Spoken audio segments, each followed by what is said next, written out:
Guardians of the Mist Valley.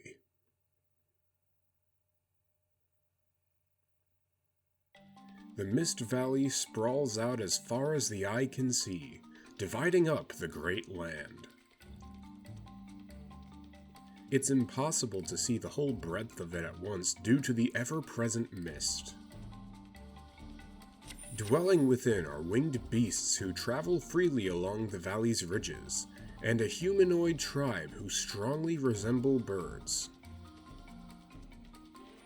The latter are impeccable warriors, yet do not seek to expand their influence or domain. Their way of life is a proud one. They are respectful of their old traditions and remain in the valley from birth until death. Mist Valley's environment is harsh, all the more so because of the lack of visibility. However, in the era in which various tribes were expanding militarily, it was not uncommon for rivals to make incursions. When their numbers were small, the valley's inhabitants did not lift a finger. Such is the depth of the valley and the thickness of its fog. Outsiders had no hope of ever reaching their settlements, or even finding their way out. And so, would-be invaders met with unfortunate ends, all while the valley folk went about their everyday lives.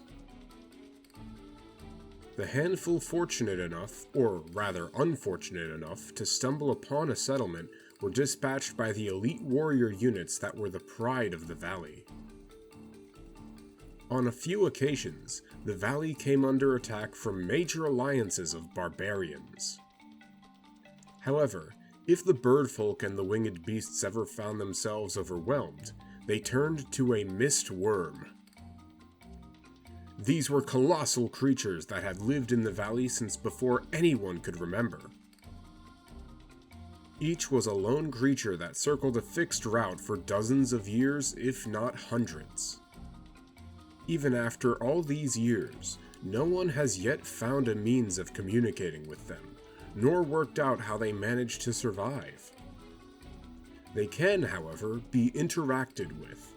They respond to flutes, whistle-bearing arrows, and certain orbs that emit a glaring light. The valley's inhabitants take advantage of this to redirect them. Originally, this was only done to ensure that mistworms did not bulldoze through settlements as they proceeded through their tunnels.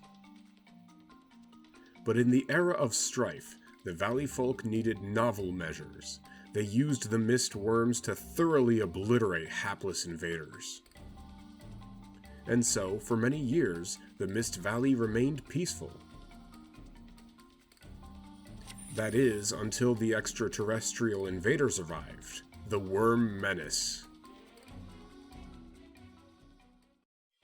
With the arrival of the worms from a distant star, Mist Valley's peace began to disintegrate.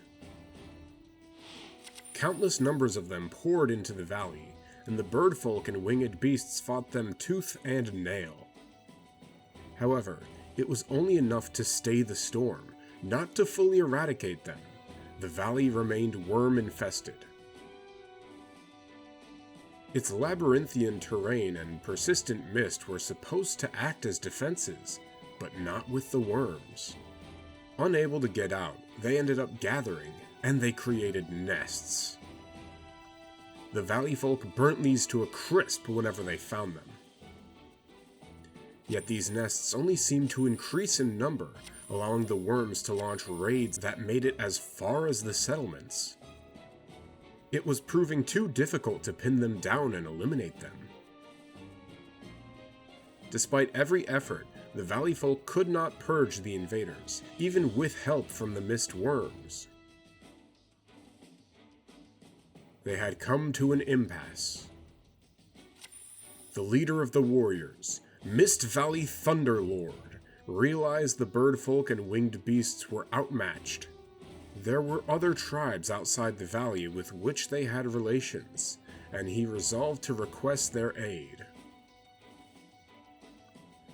This was how the Ally of Justice came into being.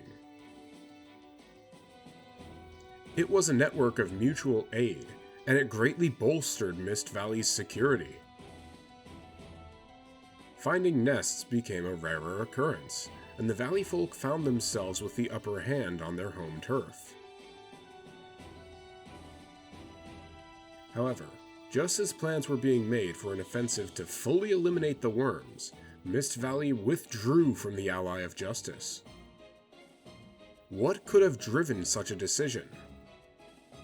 One day, the warrior chief, Mist Valley Thunderlord, found out about an experiment the Ally of Justice were performing.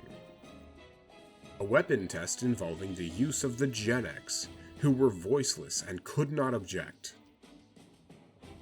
Although he kept it secret, this sowed a seed of doubt in his heart about the Ally of Justice's operations. He remained silent out of a desire to see the world rid of worms and the valley peaceful again. Such doubts would not have prevented him from fighting on. The stakes were too great. However, there was a puppet master, fabled Raven, who was drawn to feelings of ill will. He amplified the Thunderlord's doubts and spread them among the valley folk, sowing distrust. What was Raven's aim? Did he want to give the worms victory by causing the Ally of Justice to disband? Or did he only seek to weaken threats before the Fabled launched their full-scale invasion? Most likely, it was neither. Raven took diabolical pleasure in fostering hostility and seeing what fruit could be born. This may have been all that motivated him. In any case, his wicked game dealt a severe blow to Mist Valley. Mist Valley had become isolated because of Raven.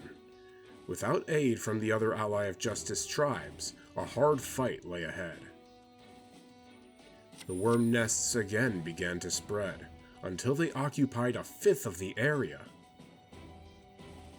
Not even the valley's largest and mightiest creatures, the mist worms, were a match for the worm forces.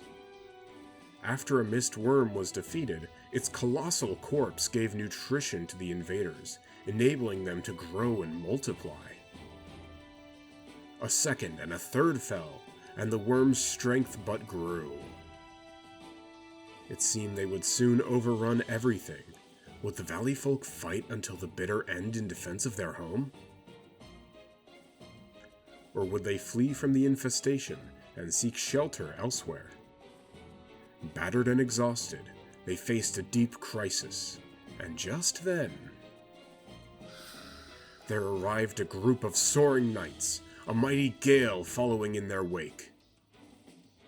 They were the Dragunity, spoken of in legends. Inhabitants of the Dragon Ravine in a distant part of the valley, they had become borderline mythical after years in obscurity. They had ascended to become Dragunity knights through their secret knowledge of dragon mastery.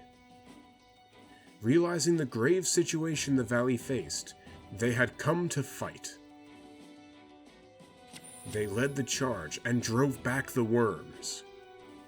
Inspired by their bravery, the valley folk took arms with renewed vigor. The valley was swiftly cleared of worms.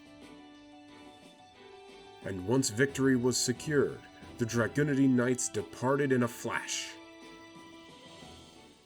They had saved the valley, but that was not all. Their overpowering draconic aura dispelled the Fabled's curse on the valley folk.